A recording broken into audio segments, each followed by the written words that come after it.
But let's start by focusing on Illinois landing three-star Nebraska offensive line, Caleb Pyfrom, and the latest addition for Illinois football, now up to 12 commitments in the month of June, 15 for the class of 2024.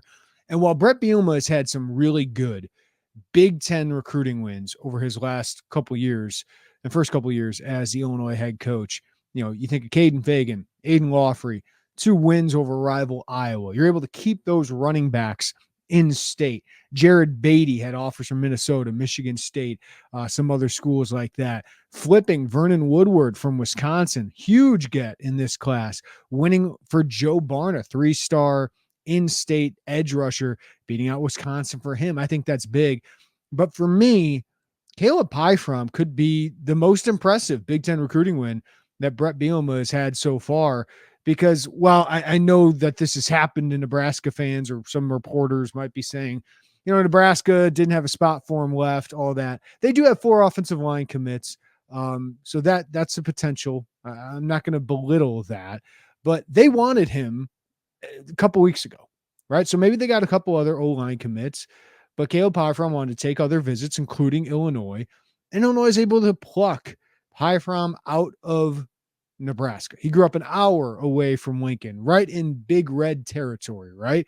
So I think this is a monster win for Illinois because it's an offensive lineman, but 2, to get him out of Nebraska, because I'm sure 3 weeks ago, Nebraska was likely to take a commitment from him. Matt Rule was really pushing hard for him personally for this. So I'm not going to buy it was as clean cut as Nebraska didn't want him. And for Illinois to go get their first Nebraska player, as long as he signs, he will be the first letterman for Illinois from Nebraska since World War I, right? More than 100 years ago.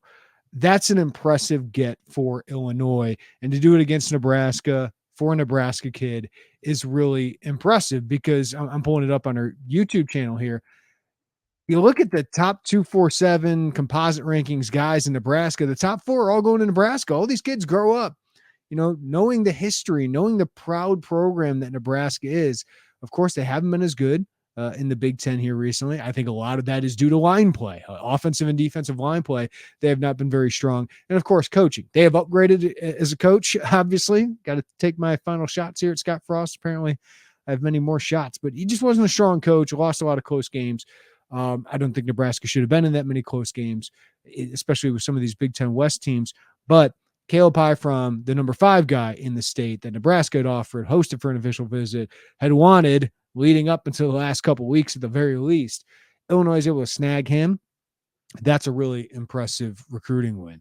And when you look at the highlight film of a guy like Caleb Pyfrom, you see what Illinois really, really wants in a prospect. And that is someone who is physical, right? That's what Brett Bielema and Bart Miller really, really want. And, you turn on this film of Caleb Pyfrom and it's physical, it's big, it's 6'5", 300 pounds. He plays right tackle. I think he really projects to be that at the next level as well. And that's another thing. Offensive tackles are really hard to get. There's only so many guys that are that big, that athletic.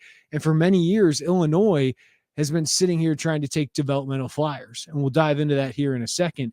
But, some big guys, just like in basketball, they play football because they're told to play football or they're built to play football. One of the things I look for in, big men in basketball is how hard they play, how much they enjoy playing. And with football, big guys can run over people in high school, but just because they're sheer size, sheer power, they got a huge advantage, right, over most of the competition they're playing. But what I want to look for is how physical are they? Are they driving people back? Are they putting people into the ground?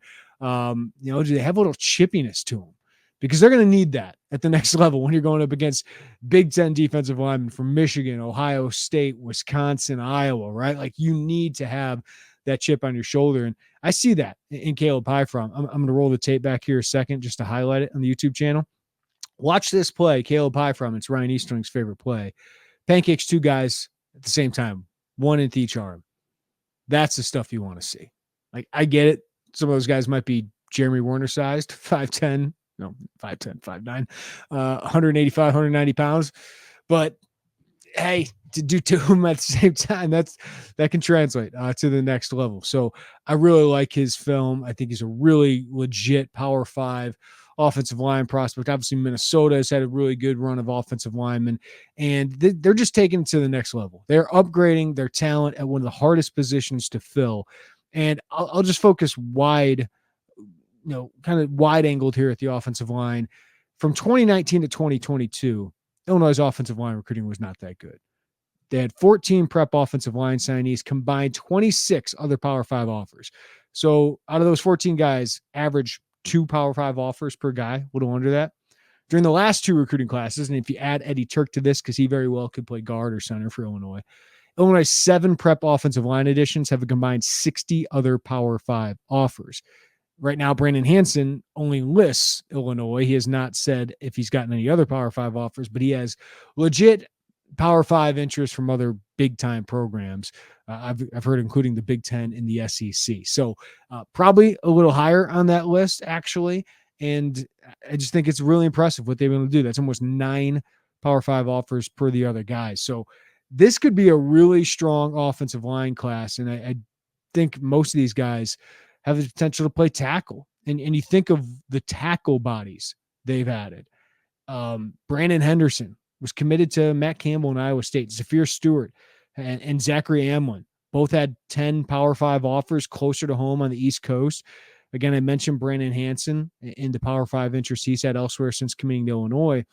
You compare that to, not to throw shade at these guys, but it's just the facts. Evan Kurtz, Blaise Sparks, Pfeiffer Griffin, Maunus Muller even, and I think he's got a high ceiling.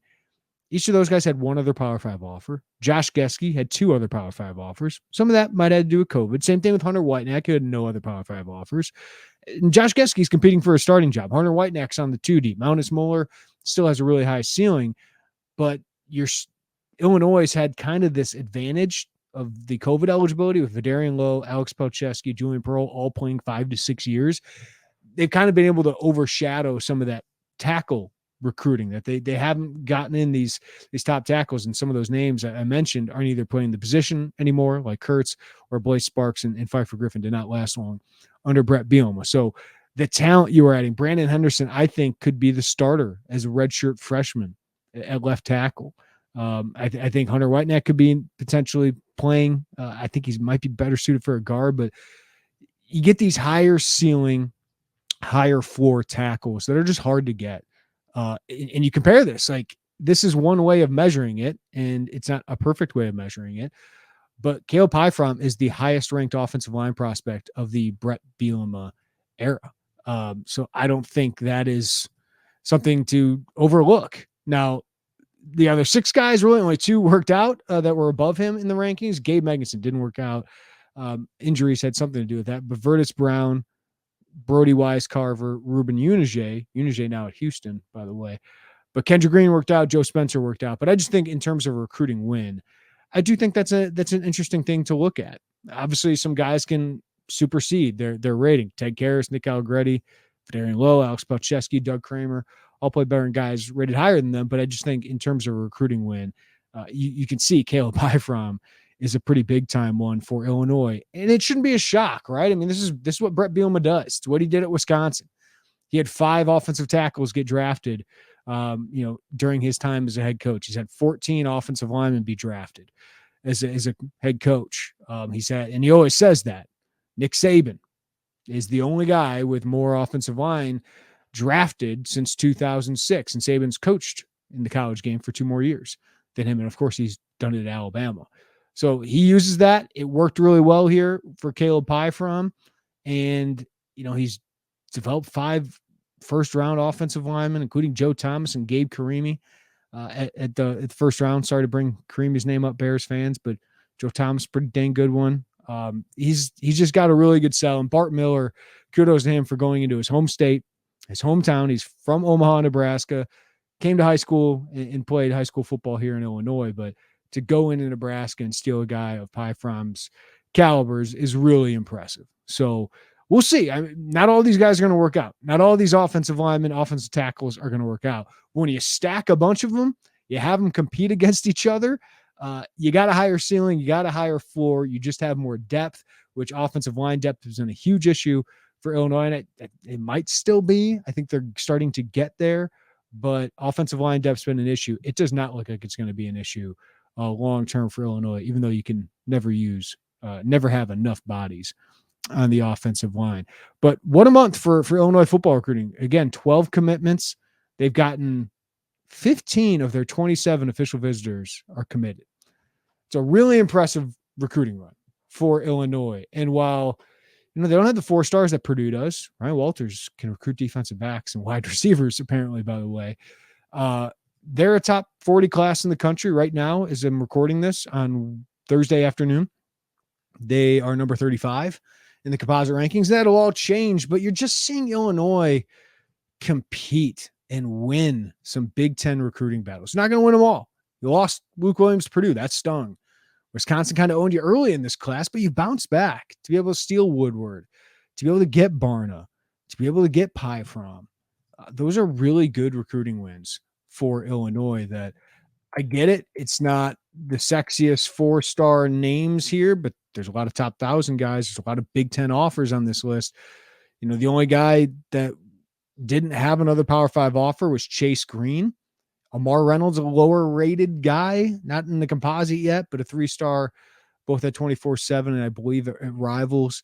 Yeah, those guys are lower, on the floor, I guess, for some of this, but those guys are Power 5 prospects when I look at them. There's not a lot of iffy takes or questionable takes so far in this class. A lot of solid to really good Power 5 prospects. And for me, guys like Tyshawn Griffin, Eddie Turk, Caleb Pyfrom, I think Demetrius John's in that mix. I think Vernon Woodward could potentially be the best prospect in this class so far. Carson Conkle, good in-state get. Easton Baker, one of my favorite guys and everybody's favorite guy, it seems like, in this class.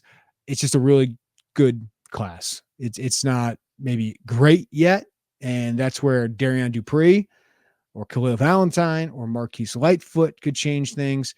But to have 15 guys on board, and this is the best foundation of a class I think Brett Bielema's had. I think it's the highest 4 class with some couple high ceiling guys.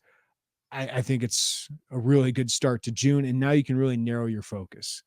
You can see what you can get at running back. Like I'm thinking for my recruiting lounge, what are going to be my top needs? And running back might be the top one. And given what Illinois has at running back, what they've gotten at running back since Brett Bielema got here, Josh McCray, Jordan Anderson, Aiden Lawfrey, and Caden Fagan, that's a pretty good place to be. And then you shoot your shot for another offensive lineman, and Brett Carroll, who might be my favorite guy if they were able to get him in this class. Love his film. A lot of Ted Karras to him. They want to add potentially Tanner Hollinger, the tight end, and you could question that one if you want to, but I think it's a position of need where they need depth, and he's got some interesting upside. One more DB, I think, would be the case. Dalen Platt would be one I would kind of circle. Ricky Knight, Kevin Levi. If Florida State takes both of them, tough to get. But Marquise Lightfoot obviously is the guy that could really be the headline. Him and Darian Dupree. So now they can really focus on that. And while scholarships, how many are they going to use in the class? That changes throughout this. 5 more potentially would be the high end for me. And the fact that you've already got 15.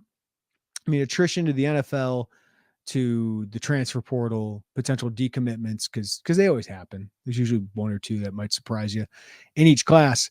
But this is a heck of a foundation of the class. And it looks like what Iowa and Wisconsin do year after year. And while I know you don't want that to be your ceiling potentially, I mean, let's not kid ourselves. After the last 3 decades of Illinois football, most of people's lifetimes listening to this, or at least half, for most of you, that would be a heck of a life for Illinois to get to that level. And they're recruiting like it. They're coaching like it. They're competing like it on the field. Obviously, you got some steps to take, but I think you got to be encouraged with what they're doing on the field and now in recruiting. They're just far more competitive than at least the program I've covered for the last 10 years. And even the last couple of years around Zook, they were not recruiting all that well. They just weren't winning Big Ten battles. Pyfrom is another example of a good Big Ten recruiting win.